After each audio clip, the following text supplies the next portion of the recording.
By the way, naalala ko, I heard na pinahiya ng lola mo si Annalyn nang magkasama kayo. Does that mean na you're in good terms now? Ayoko pa rin sa kanya. Pero Ano? I love what she did to Annalyn.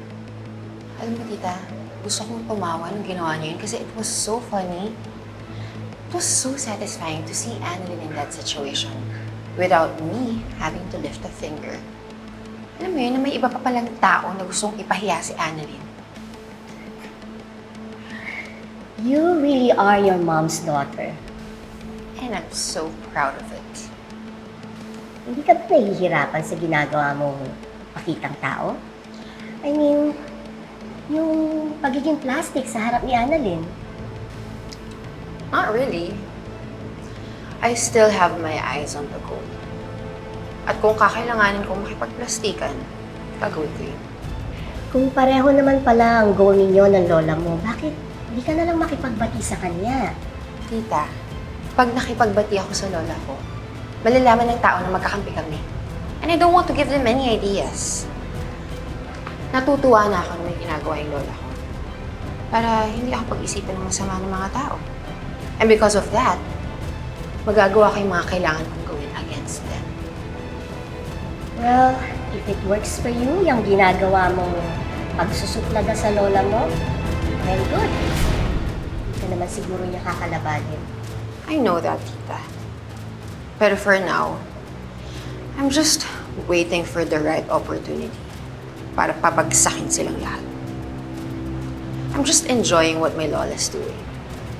She's curating a show. Habang ako, tagapalakpak lang muna sa background.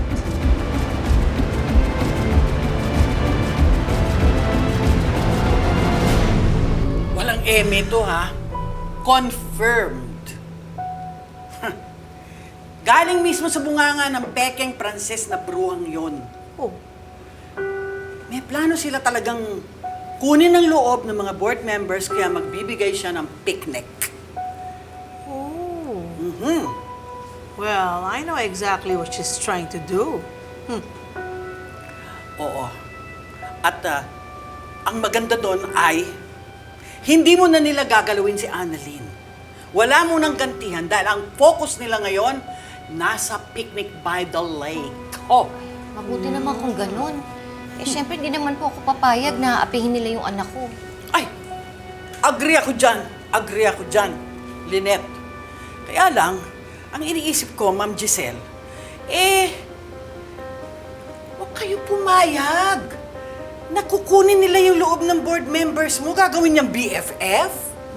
Don't worry, Aling Susan. May plano tayo para dyan. Hindi natin sila pipigilan. Hahayaan natin silang magpakalunod sa lake. Hayaan natin siyang malunod sa isang kahihiyan na hinding-hindi niya makakalimutan. Gusto ko yan! Approve ako dyan, may pasabog! Type ko yan! At saka alam nyo ba, meron pa akong alam na baho ng babaeng yan. Sobrang baho.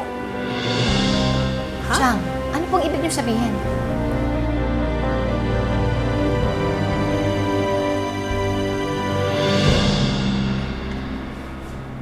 Diba? Ano ba yun? Akala ko ba si Charlotte kumakain ng panis? Sabi! Ay, pero wait lang, ano ba kasi yung French ng panis? Eh, mukha bang alam namin? Ay, hindi. Ano yan? Ano yan? Ano? Lebanese. Ano ba? Lebanese. Akala ko kasi, tubuha!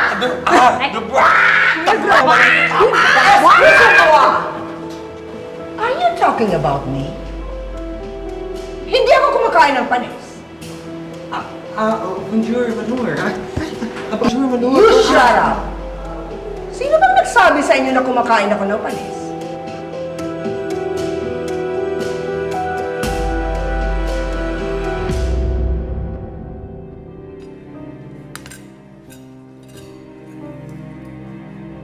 You old sagging chick woman! Ano itong pinagkakalap mo tungkol sa akin? May nagsasalita ba? Parang masamang espiritu ng matandang tsaka. I am not a fool. Harapin mo ako pag kinakausap kita. Bakit pinagkakalat mo na kumakain ako ng panis na pagkain, ha? O ano yan? Napipipi ka? You coward! Look at me when I'm talking to you. I'm gonna give you something to look at.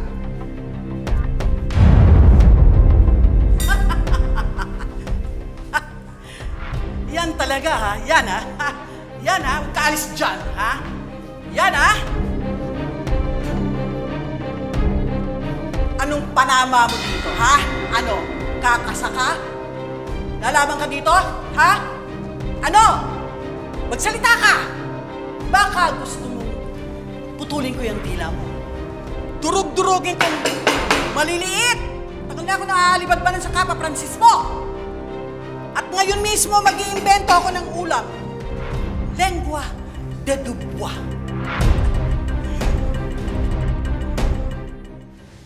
Lola! La! Ano po nangyayari dito? Ma'am, ano yan? Nananahimik ako dito, no? Papasok-pasok yung matandang yan, ano? Lat! O, nakita mo naman, di ba? La, tama na po. Ibaba niyo na po yan, please. Ibaba niyo na... Lola, ibaba niyo na po yan. Ma'am, please, ibaba niyo na po yan. Pasalamat ka at dumating ang apo ko. Kung hindi matitikman mo ang batas ng kulungan. La! What? Watwatin mo mukha mo. Let's get to the point. Why are you ruining my reputation? Bakit mo pinagkakalat sa mga tao na kumakain ako ng panis na pagkain, ha?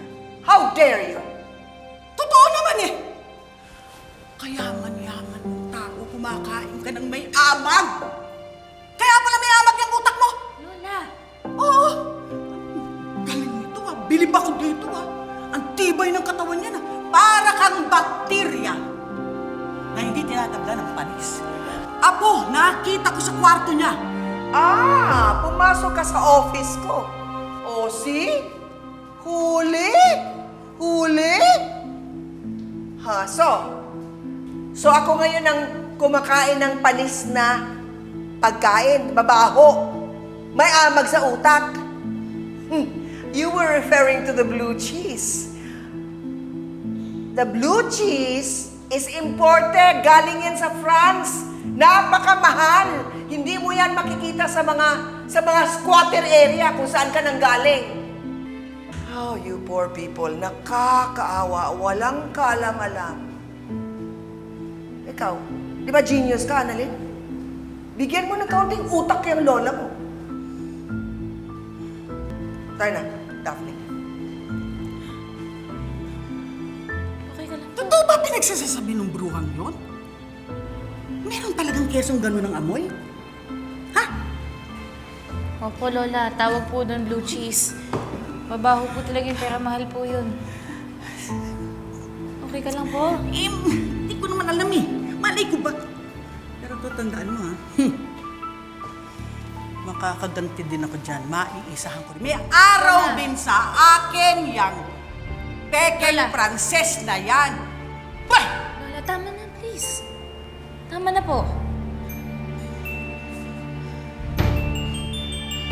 Nga po muna. Hindi ko naman kasi alam eh.